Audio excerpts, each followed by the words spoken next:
I mean A is equals to some constant, then or you can say sorry not A, but अगर कोई uniform velocity से move कर रहा है, not acceleration sorry, अगर uniform velocity से move कर रहा है तो जो दूसरा फ्रेम है ना, that frame will also be a inertial frame.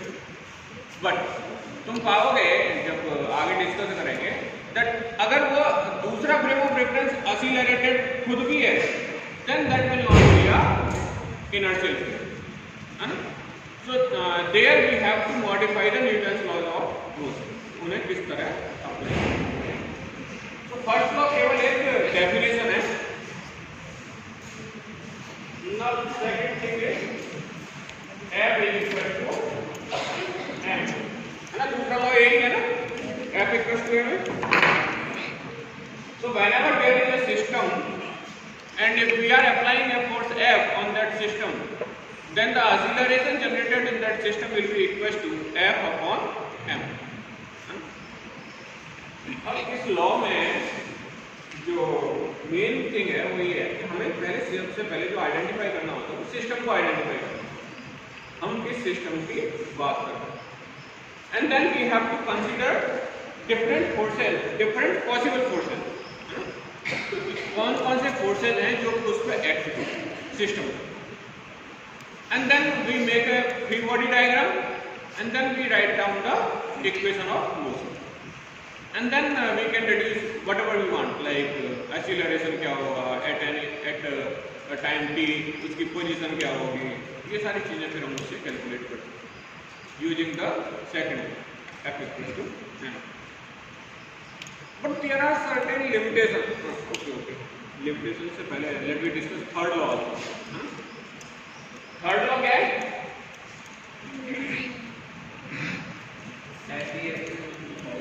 For every reaction there is a equal and opposite reaction, है ना। सो इसका मतलब है कि अगर ये टेस्टर इस टेबल पे रखा हुआ है तो अगर जितना फोर्स ये इस टेबल पे लगा रहा है, then definitely this table is also exerting the same force on this tester, है ना। और इसमें हमें हमेशा ये बात ध्यान रखनी है कि ऐसा नहीं है कि हम दोनों फोर्स ले लेंगे एक ही बार। अगर हम डस्टर की बात कर रहे हैं, then we have to consider only those forces which are acting on the duster only, not on the table, है ना। जैसे कि इस केस में क्या होगा, एक इसका रिएक्शन अपवर्डली होगा, है ना, और एक इसका वेट डाउनवर्ड होगा, दो ही फोर्सेस इस पे, and both of them must be equal. That is why it is on rest, है ना। जब दोनों फोर्स इक्वल हैं तभी तो रेस्ट पे है, अदरवाइज रेस्ट पे नहीं होता, है ना। जैसे कि उसमें एच में एक एग्जांपल दे रखा है, कार्ट एंड हॉट सिस्टम, है ना।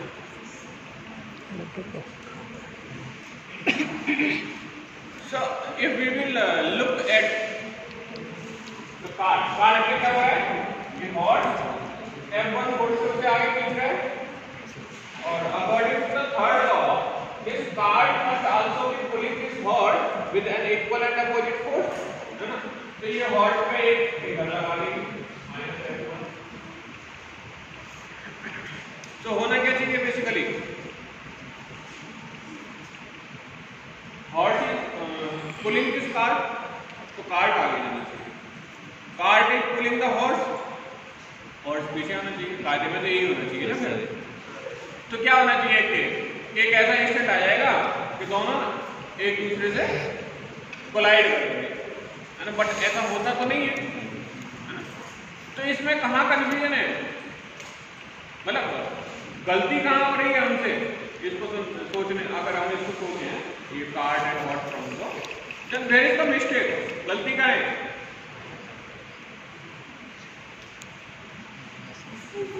जब हमने ये सेकंड लॉ डिफाइन किया था, then I have told you that we have to consider a system and then we have to list all the forces acting on the system।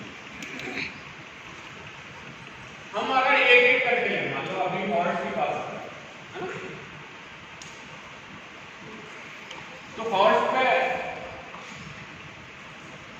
Basically होगा क्या, एक तो फोर्स ये लगा रहा है कार, बैकवर्ड डायरेक्शन, है ना। और भी कोई फोर्स लग रहा है इसमें? कौन सा लग रहा है?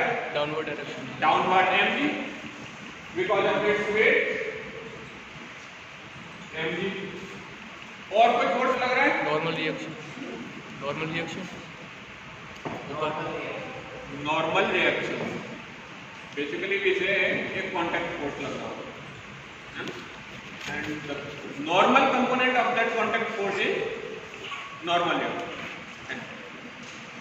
And horizontal component of that contact force will be friction। ये आगे पढ़ोगे। So in general we say हमको क्या लग रहा होगा? देखो जब भी दो सरफेसेस एक कांटेक्ट में आएंगी तो उनमें जो मॉलिक्यूल्स एटम्स होंगे वो एक दूसरे एटम होंगे, कुछ है ना, एटम में कुछ इलेक्ट्रॉन होते हैं, आयनिक पार्ट होता है। सो व्हाट हैपेंस इज जब वो एक दूसरे के क्लोज आते हैं then definitely there will be some electromagnetic forces, है ना। तो वो जो फोर्स लग रहा है उस इलेक्ट्रोमैग्नेटिक नेचर की वजह से जो फोर्स लग रहा होता है that force is known as contact. तो एक इस तरह से कुछ एक फोर्स लग रहा है इसका कांटेक्ट P मान लीजिए।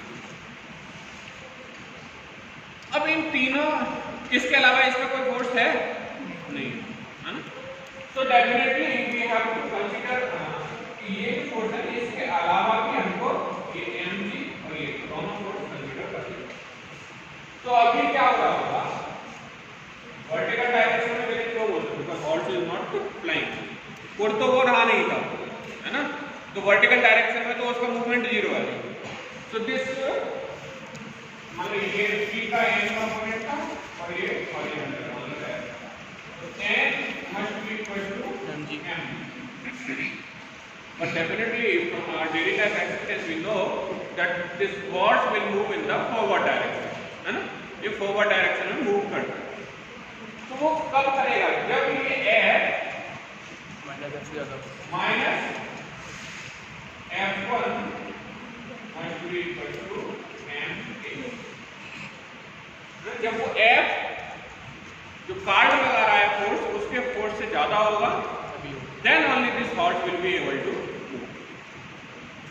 यानी कि तुम देखो ये जो फ्रिक्शन फोर्स था, नॉर्मली लोग क्या करते हैं कि friction always opposite the motion, relative motion को पूछते। So basically friction relative motion का तो अपोज करता है, बट यहाँ पे देख रहे हो ना तो कि वो बॉडी को मूव करने में भी हेल्प करता है। क्योंकि अगर फ्रिक्शन नहीं होता तो ये एयर कंपोनेंट तो नहीं होता डेफिनेटली, क्योंकि अगर स्मूथ सरफेस होती तो जो कांटेक्ट फोर्स होता है that is always perpendicular to the surface, and since surface is not smooth it is rough, that is why this friction comes into the picture. And now you can see that because of this friction only the horse is able to move in the forward direction. ठीक है, ऐसे ही card पे लिख सकते हो तुम लोग क्या क्या फोर्स एक्ट कर रहे होंगे, and then you can see कि इसकी जो मूवमेंट आएगी ये फॉरवर्ड, है ना। कार्ड पे कौन कौन से फोर्स होंगे? एक तो इसका वेट mg और एक फिर से कोई इसका मान लो ये इसका कांटेक्ट फोर्स है, ये p प्राइम है, और एक इसका ये थर्ड वाला because of the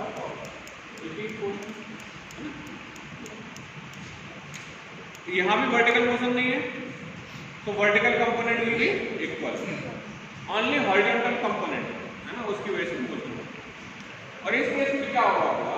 this f1 है greater than this horizontal component, तो f1 माइनस f का must be equal to a, and actually ये तो है ना C FC और F H से देते हैं,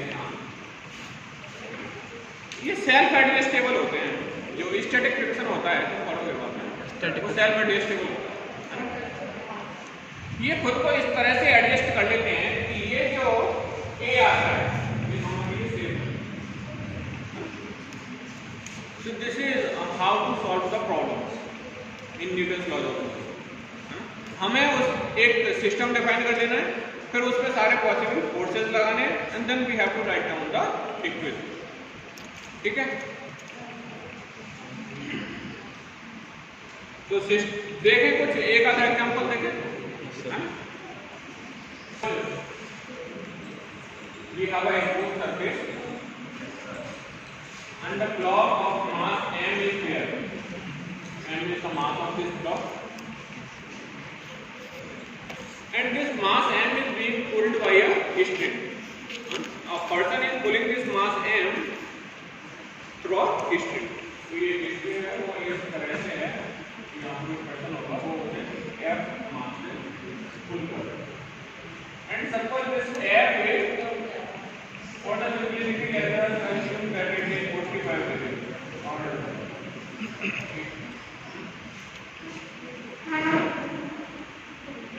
and suppose the acceleration is a. Suppose the acceleration of the block is a. Then what is the value of force F? तो force F की वैल्यू क्या होगी? किस डायरेक्शन में? हमें एक ब्लॉक दे रखा है m मास का, उसको एक पर्सन है जो 45 डिग्री पे F फोर्स से पुल कर रहा है, and suppose the acceleration of this mass m is a. Then I am asking you to calculate the value of force. Sir acceleration की डायरेक्शन, एक्सीलरेशन की डायरेक्शन एक्सीलरेशन देखो अगर स्मूथ है तो डेफिनेटली उसके दो कंपोनेंट होंगे, एक पैरेलल हॉरिजॉन्टल कंपोनेंट, एक वर्टिकल।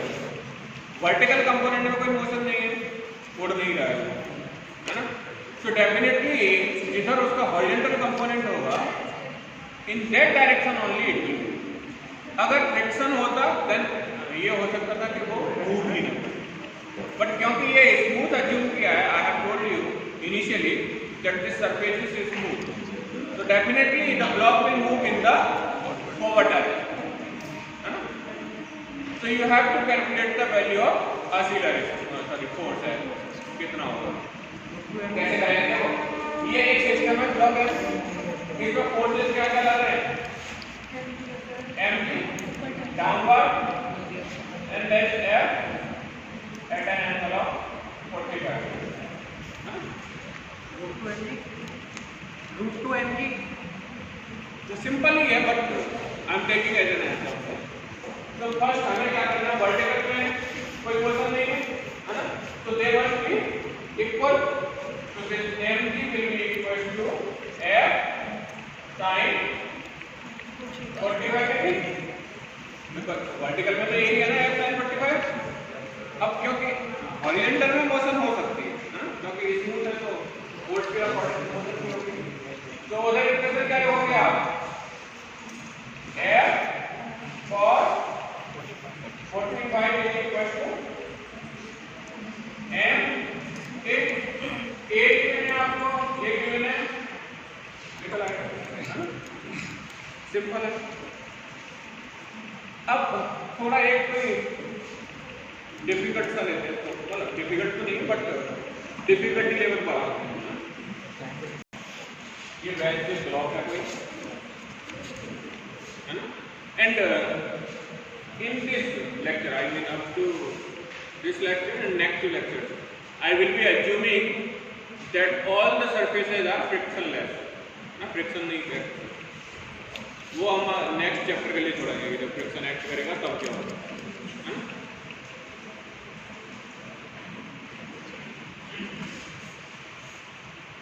तो मान लीजिए यहाँ पे कोई एक मास है m1, suppose weight is only 1 kg and this mass, यहाँ पे एक पुली है,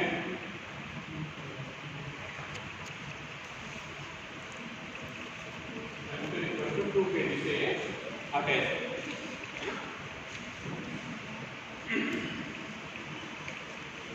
and assumption is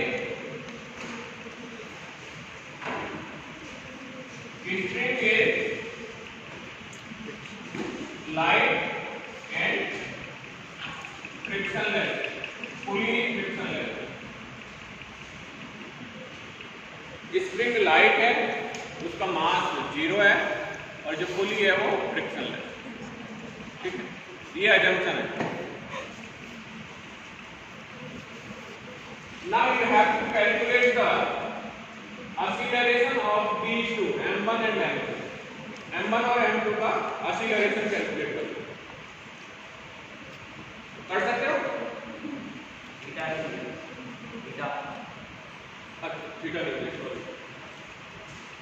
theta equal to t degree ले लो।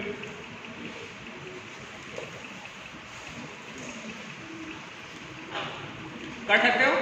देखो इस तरह की जो भी प्रॉब्लम्स होती हैं उनमें हमें सबसे पहले आइडेंटिफाई करना होता है कि जो m1 और m2 हैं उनके एक्सीलरेशन में या डिस्प्लेसमेंट में बेसिकली डिस्प्लेसमेंट बोलो या तो डिस्प्लेसमेंट को डिफरेंशिएट करोगे तो एक्सीलरेशन आ जाएगा दो पार्टिकल। उनमें कोई रिलेशन है या नहीं है? यहाँ पर कोई रिलेशन है दोनों के डिस्प्लेसमेंट में? m1 और m2 के डिस्प्लेसमेंट में कोई रिलेशन दिखाई दे रहा है? देखो सिंपल सा है, जितना ये लोग ऊपर जाएगा उतना ही ये नीचे आएगा। अगर the length of the string is constant, है ना? If the length of the string is constant, then जितना m1 ऊपर जाएगा उतना ही m2 नीचे आएगा। तो बेसिकली दोनों का डिस्प्लेसमेंट सेम होगा और इसीलिए जो उनका एक्सीलरेशन है वो भी सेम होगा। जिस एक्सीलरेशन से एक ऊपर जा रहा होगा बेस पर, उसी एक्सीलरेशन से दूसरा नीचे होगा।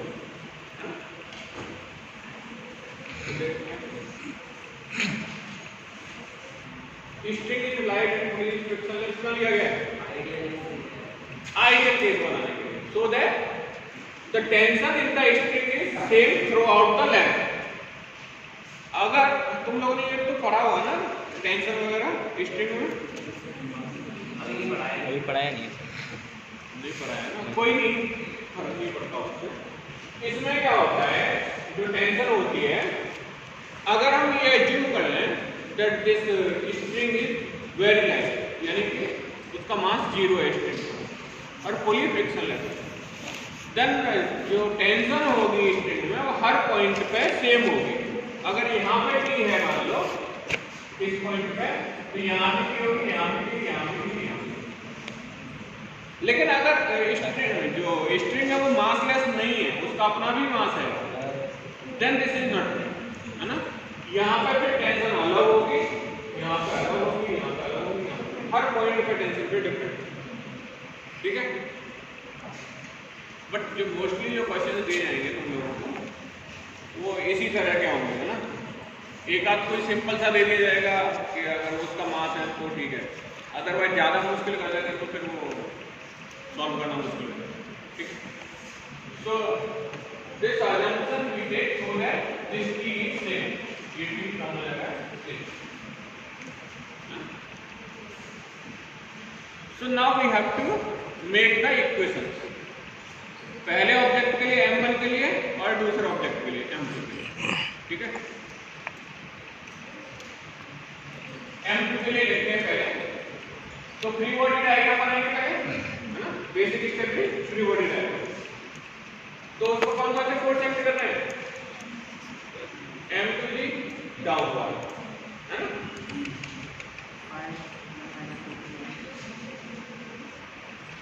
और कौन सा कर रहा है? Tension, tension in the string, ये स्ट्रिंग इसको अपनी तरफ खींचेगा, है ना? ये टेंशन अपवर्ड, तो t upward. Equation of motion क्या हो जाएगी? m2g minus t equals to m2a. So the equation of motion will be m2g minus t equals to m2a. ठीक है, m2 you know, g you know, t and a unknown। तो अभी तो एक ही equation है, हमें दो इक्वेशन चाहिए एटलीस्ट सॉल्व करने के लिए, है ना? अब इस वाले में देखो किसका कौन से फोर्स एक्ट कर रहे हैं? m1g डाउनवर्ड, है ना? बिकॉज ऑफ द ग्रेविटी, और एक टेंशन T कितने एंगल पर 30 डिग्री, ये टेंशन एक्ट कर रहा है। और तीसरा फोर्स क्या है? तीसरा फोर्स क्या है? यही दो है, नॉर्मल रिएक्शन है ना, कॉन्टैक्ट फोर्स।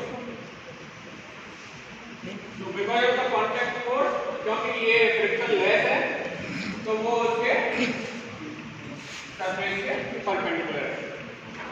इसके भी कई रूल्स होते हैं कि किस डायरेक्शन में एक्ट करेगा। तो HC वर्मा में तो ऐसे रूल्स नहीं दे रखे हैं, but if you will follow, वो जो चारों बुक थी ना मैंने लिखी थी, आशीष अरोरा, सेंगेर और, तो उसमें से आशीष अरोरा पढ़ोगे या सेंगेर, दोनों में वो रूल्स दे रखे हैं ना। You can go and check, मतलब एटलीस्ट एक बुक अगर जो IIT के लिए पढ़ रहे होने तो उनमें से खरीदनी पड़ेगी एटलीस्ट एक बुक।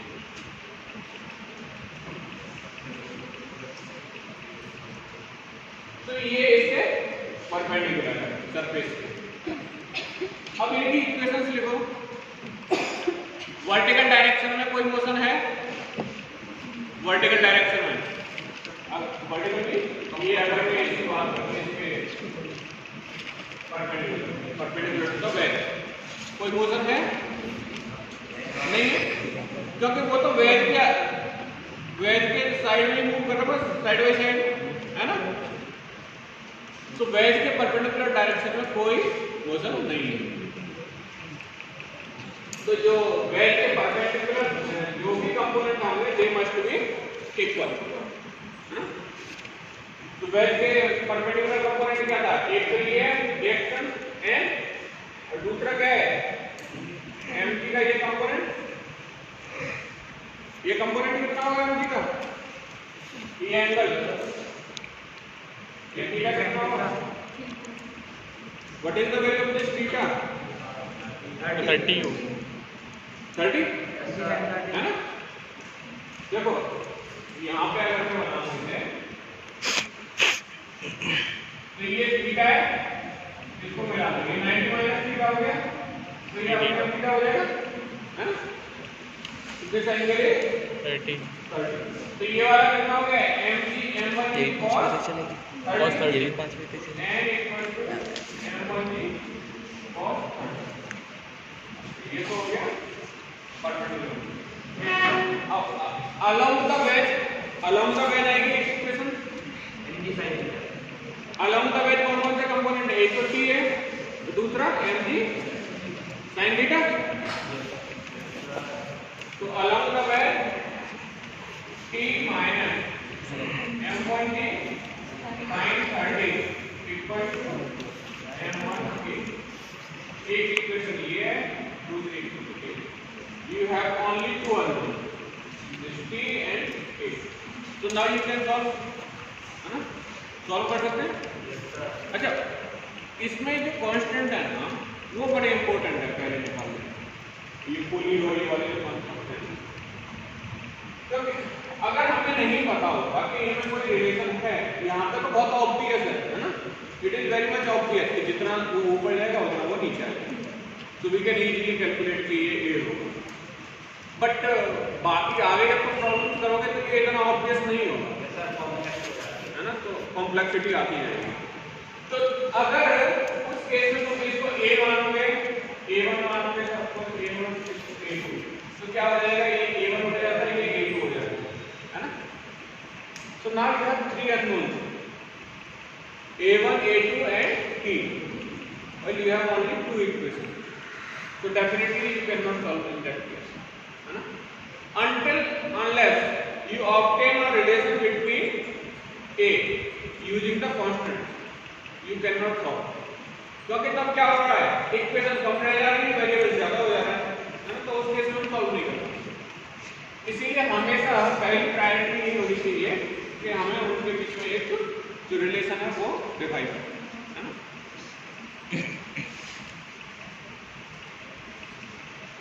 एग्जाम्पल्स और कोई और हो गया किसी का? So you are given this problem that this mass m is tied to this point C through a instrument which is going over a pulley B, है ना। जो मास m है वो एक हॉरिजॉन्टल सरफेस पे रखा हुआ है और वो एक वर्टिकल वॉल से कनेक्टेड है थ्रू ए स्ट्रिंग, और वो स्ट्रिंग क्या है, एक पुली से होके पास हो रही है and a person is pulling that pulley with a force 20 Newton. Now you have to calculate the acceleration of this mass m. Calculate कर सकते हैं? कर सकते हैं या नहीं? जो अभी मैंने कराया सेम चीज है ना, या कुछ डिफरेंस है? Is there any difference between this problem and the earlier one, और सेम है? गौर से देखो, इसमें भी एक ही स्ट्रिंग है ना, उसमें भी एक ही, दोनों सेम है या डिफरेंट है? एक ही पुली वहां पे थी, एक ही यहाँ पे है, डिफरेंट प्रॉब्लम है ना।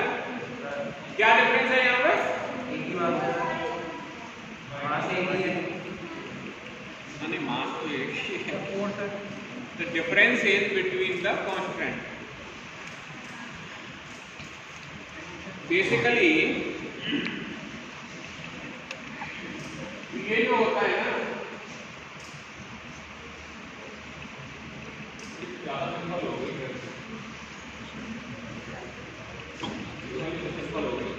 थोड़ा एक्चुअली अगर हम कुछ इस तरह से लेते ना, यहाँ पे भी कुछ और रख देते, फिर दो ऑब्जेक्ट का कैलकुलेट करते, बट एक बात मैं बता देना चाहता हूँ कि ये जो पुली है, इसका एक्सीलरेशन और इसका एक्सीलरेशन आर द सेम।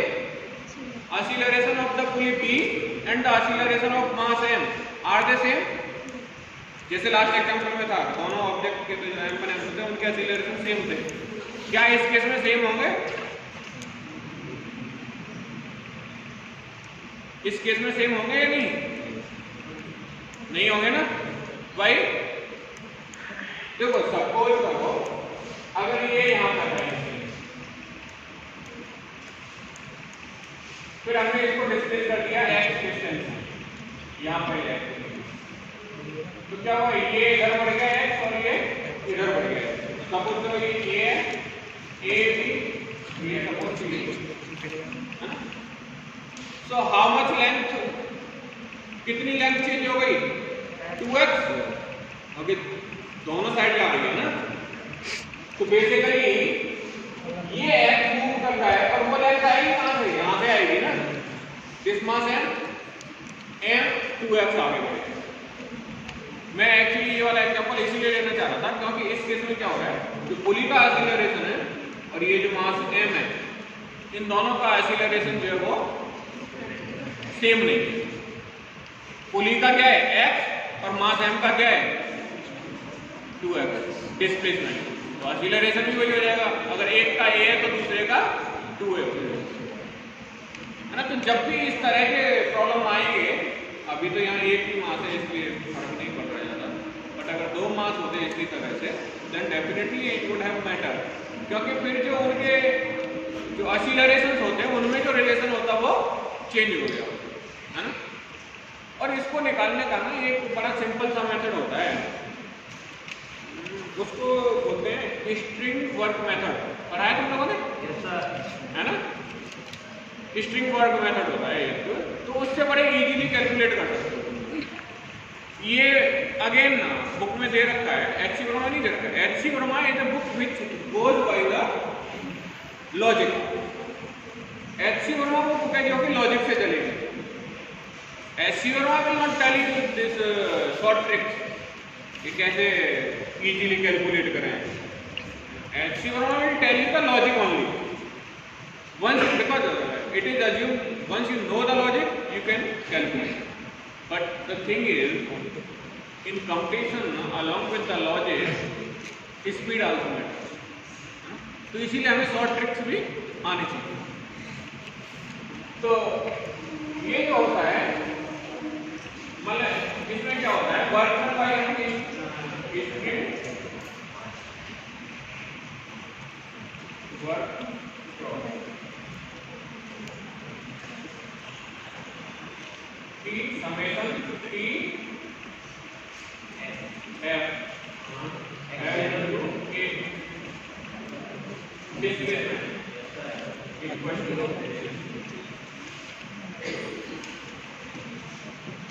और ये क्यों जीरो होता है? क्यों जीरो होता है ये? एक तो पढ़ोगे तो पढ़ के नहीं लिखा आगे आएगा। तो कोई भी जो वर्क डन होता है किसी भी ऑब्जेक्ट पे, that is equal to change in kinetic energy. अब स्ट्रिंग का ना अपना कोई मास है, आइडियल केस वैसे तो होता है, बट आइडियल केस में क्या होता है? स्ट्रिंग का ना अपना कोई मास है ना कुछ है, तो उस केस में क्या है, उसकी तो एनर्जी चेंज नहीं होगी। That is why this T dot X is equal to 0। तो यहाँ पे देख लो, अगर इसका डिस्प्लेसमेंट x है, इस पे फुल डिफरेंट इधर है ना, तो t into x। और अगर मान लो ये पुली का बाई है, हमें नहीं पता था 2x होगा क्या होगा, I mean we are not going by the logic now, we are applying this from string word from। तो अगर इसका बाई था, अब यहाँ पे फोर्स कितना लग रहा है पुली पे? 20 न्यूटन। एक टी इधर है, एक टी इधर है, टोटल 2t है, तो plus 2t into y। This t and y are in opposite direction, है ना? पुली जा रही है आगे, t लग रहा है पीछे, तो ये कितना होगा? Negative.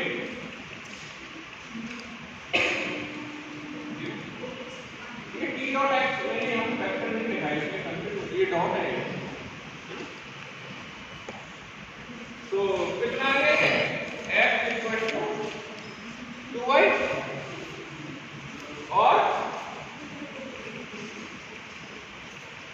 dx over dt equal to 2 dy over dt। ये तो वेलोसिटी में आ गया रिलेशन। एक और बार डिफरेंशिएट कर लेंगे, d2x over dt square equal to d2y over dt। तो a implies किसका मास का? am is equal to twice a pulley. Mass m का जो एक्सीलरेशन होगा वो पुली के एक्सीलरेशन का डबल होगा। ये बहुत सिंपल है यूज करने में। इससे तुम पहले रिलेशन निकाल सकते हो, and then if you know the FPD reverted diagram, then you can easily calculate. अगर न्यूमेरिकल निकालने में दिक्कत नहीं होगी, because once you know the relation between acceleration, तो जो इक्वेशंस हैं वो उतनी ही हो जाएंगी जितने के तुम्हारे पास वेरिएबल। तो then you can easily solve those equations. तो मुझे इस वाले को बताओ, ये तो बहुत ज्यादा सिंपल एग्जांपल है। What is the acceleration of this mass m का?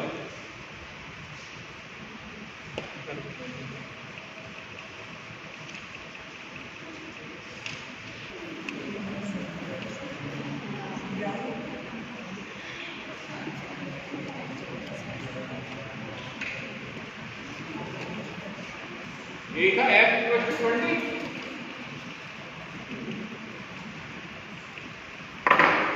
पुली पे लगा लेते हैं पहले, ठीक है? पुली के केस में मान 0 है ना? तो जो भी इक्वेशन बनाओगे वो सिंपली उस तरह का एक इक्वेशन हो जाएगा जैसे कि मानो ये इक्विलिब्रियम में हो, बिकॉज एक्सीलरेशन उसका 0 जितना भी हो मैटर नहीं करेगा, बिकॉज मास 0 है तो मास इनटू a 0 हो जाएगा, है ना? तो यहाँ पे क्या होगा? f is equal to 2t हो गया नहीं? वैसे तो कायदे में होना चाहिए था ये f minus 2t equal to mass of pulley into acceleration, but अगर हम पुली का मास 0 ले रहे हैं, then in that case this is equal to 0, so this f is equal to 2t। इसीलिए ये जो एग्जांपल्स होते हैं ना, इनमें हमेशा ये एज्यूम करके चला जाता है कि जो स्ट्रिंग है वो मास लेस है, पुली मास लेस है, फ्रिक्शन लेस भी है ना? f इक्वल टू 2t, तो टेंशन कितना हो गया? c इक्वल टू कितना होगा? 20/10, तो tension is equal to 10 Newton.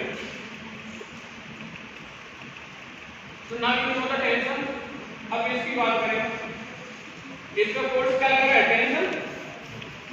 ये जो स्प्रिंग है इसे इधर पुल कर रही है मास को, तो T इज इक्वल टू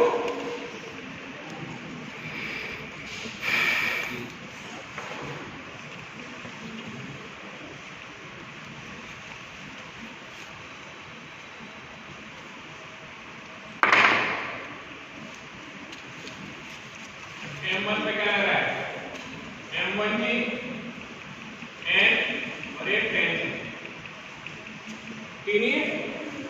अब वर्टिकल में कोई मोशन नहीं है तो they will be equal N equal to M1 g, but we have not to care about it, है ना, हमें इसके बारे में सोचना ही नहीं है। वर्टिकल कंपोनेंट क्या है, हॉरिजॉन्टल कंपोनेंट है T, mass M1, acceleration K, T is given, M is given, A can be calculated, है ना। M is 1 kg, T is 10 Newton, so acceleration will be 10, है। So this way you can easily solve this problem. एक थोड़ा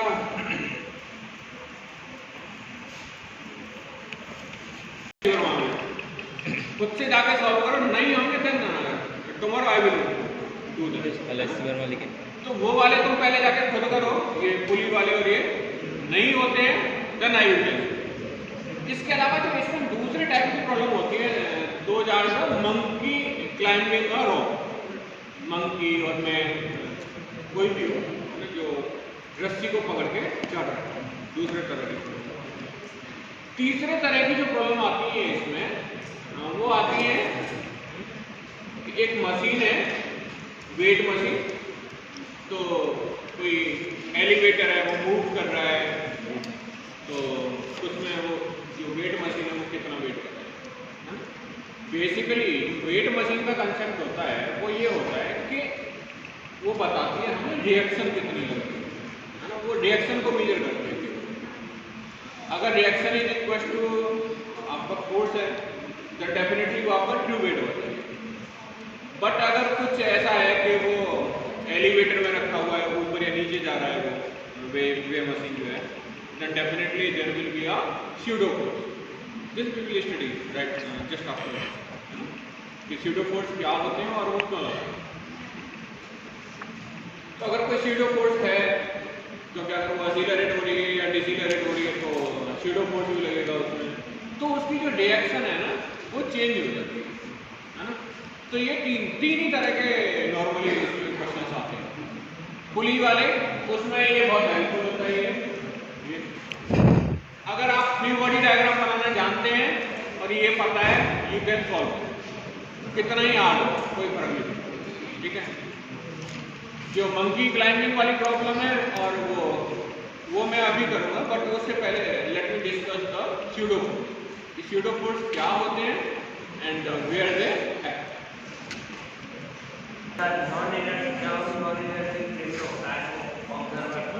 ये मुझे ही सुनाई नहीं देता, ये आवाज गूंजती है। तो पढ़ाया होगा ना कि अगर एक की वेलोसिटी u है, फ्रेम v से मूव कर रहा है v0 से, तो दूसरे फ्रेम में v थी, तो इसके रेस्पेक्ट में उसकी वेलोसिटी कितनी हुई, ये नहीं पढ़ाएगा।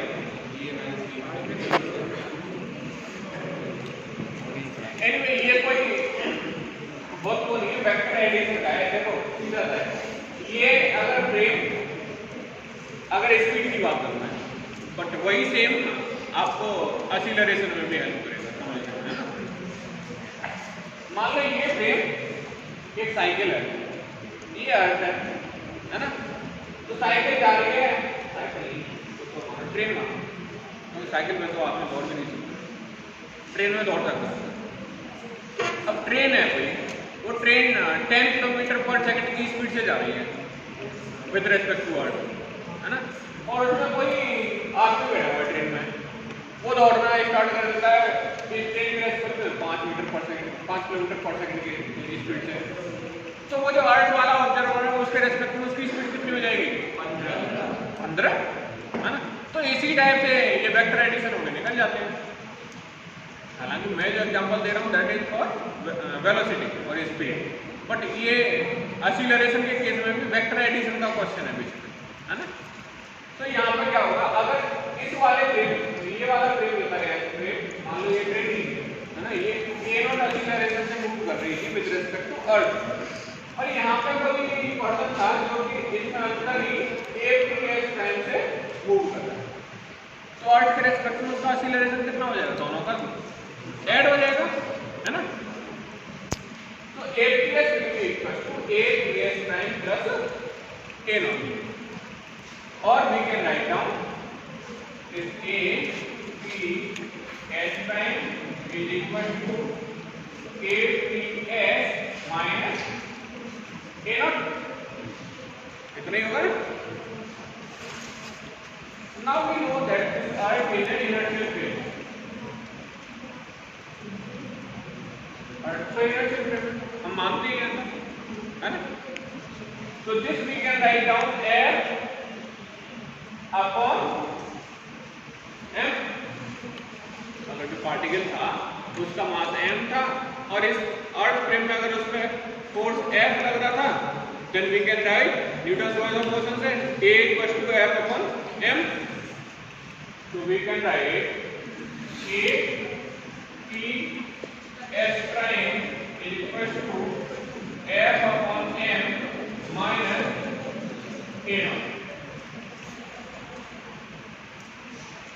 और F minus M A naught upon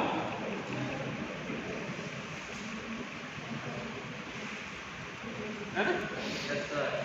so what we have done, हमने, क्योंकि ये जो फ्रेम था एस प्राइम में, जो फ्रेम है वो एक एक्सीलरेटेड फ्रेम है, और हमें पता है कि जो accelerated frame non inertial frame होते हैं, तो हमने क्या किया है यहाँ पे, जो एक्सीलरेटेड फ्रेम था, आई मीन जो नॉन इनर्शियल फ्रेम था, उसको अब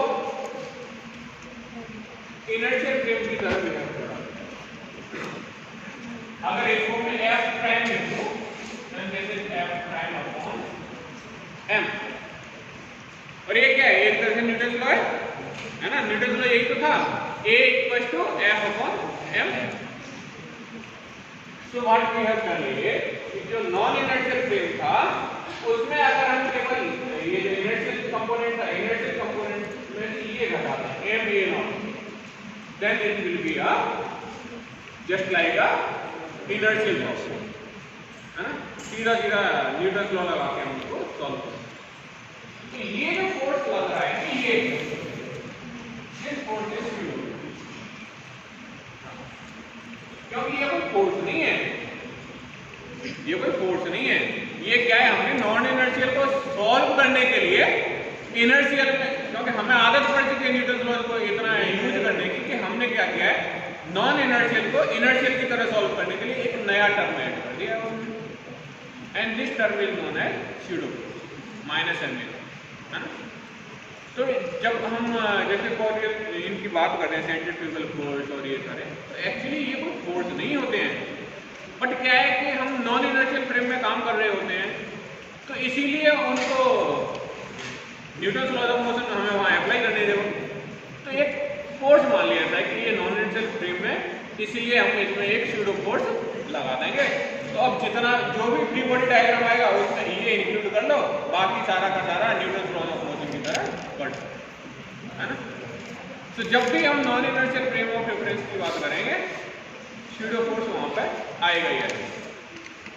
बट अगर कोई कहे अर्थ पे स्यूडो फोर्स, देन डेफिनेटली मतलब अगर उसको इनर्शियल फ्रेम माना जा रहा है तब तक कोई स्यूडो फोर्स नहीं है। बट हमें भी पता है कि अर्थ स्ट्रिक्टली इनर्शियल फ्रेम है नहीं, है ना, क्योंकि रोटेट कर रहा है, और रोटेटिंग बॉडीज जो होते हैं उसमें क्या है, एक्सीलरेटेड बॉडीज होते हैं वो, क्योंकि हर इंस्टेंट पे एक ही डायरेक्शन चेंज हो रही है, तो definitely that is earth is also a accelerated frame. और इसीलिए अर्थ पे हम तुम लोगों ने पढ़ा होगा कि एक सेंट्रीपिटल फोर्स, सेंट्रीफ्यूगल फोर्स भी कंसीडर करते हैं अपने पास, बट एनीवे अभी हम वो नहीं कंसीडर कर रहे हैं। अभी हमारी जो लिमिटेशन है वो केवल कहाँ तक रहेगी कि कोई लिफ्ट है वो ऊपर जा रही है एक एक्सीलरेशन से, नीचे आ रही है एक एक्सीलरेशन से, इस तरह की प्रॉब्लम तक रहेगी, है ना। So let us consider a problem. बोल रहे हो ना। एक लिफ्ट है, उसमें यहाँ पर वेट मशीन रखी हुई है और इसमें एक आदमी खड़ा हुआ है लिफ्ट में, वेट मशीन के ऊपर।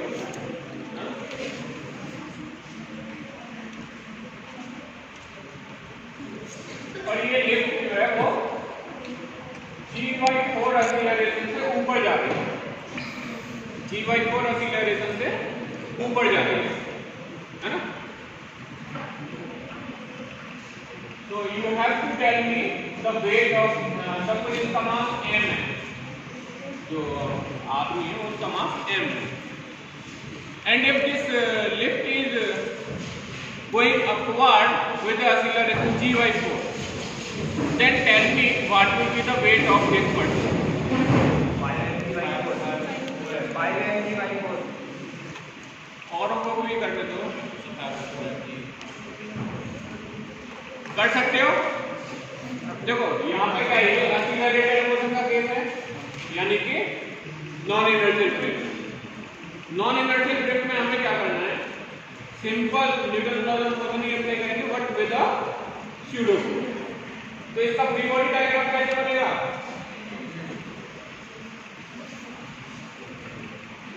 ये वेट मशीन का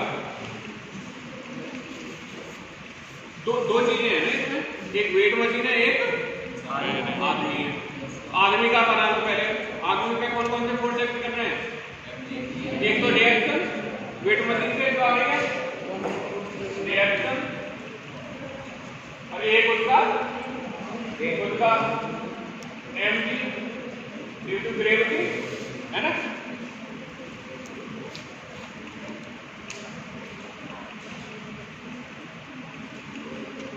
और स्यूडो फोर्स किधर एक्ट करेगा, जिधर इनर्शियल फ्रेम जा रहा होता है उसके अपोजिट स्यूडो फोर्स एक्ट, है ना। तो स्यूडो फोर्स की डायरेक्शन क्या रहेगी,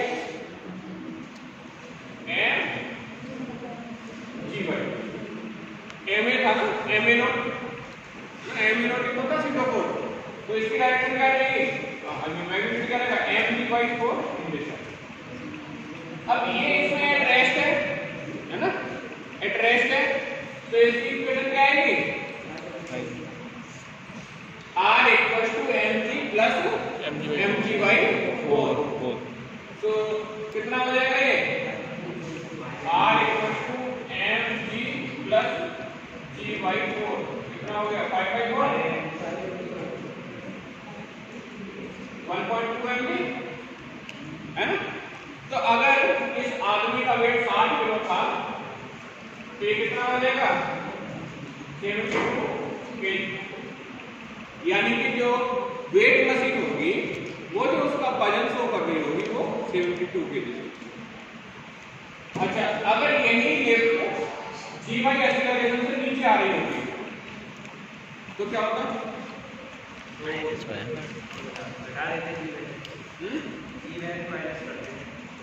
तो अब फ्री बॉडी डायग्राम कैसे हो जाएगा,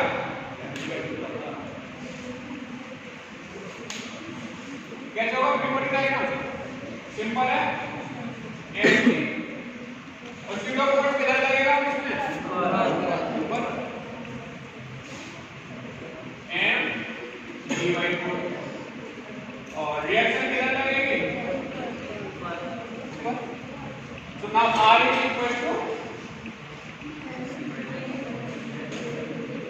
ये तो है mg/4, तो 3/4 mg, 0.75 60, कितना हो गया 45, 45 हो गया, अरे एक पॉइंट अगर 45 हो गया, तो ये 45 kg। तो बेसिकली जो आदमी का मास था वो डिपेंड कर रहा है कि जो लिफ्ट है वो ऊपर जा रही है या नीचे आ रही है, क्योंकि उस केस में क्या हो रहा है, जो स्यूडो फोर्स है उसकी डायरेक्शन चेंज हो रही है, और स्यूडो फोर्स की डायरेक्शन चेंज हो रही है तो फ्री बॉडी डायग्राम में वो एक तरफ आर के अपोजिट लग रही है, एक तरफ आर के डायरेक्शन में लग रही है ना। तो जो बेसिकली आर की वैल्यू है वो दोनों केसेस में चेंज हो जाएगी। एक में हो जाएगी 45 kg और दूसरे में आएगी 72 kg, है ना। ये दूसरा एग्जांपल है। और तीसरा बचता है वो क्लाइंबिंग वाला, है ना। क्लाइंबिंग वाला और करते हैं।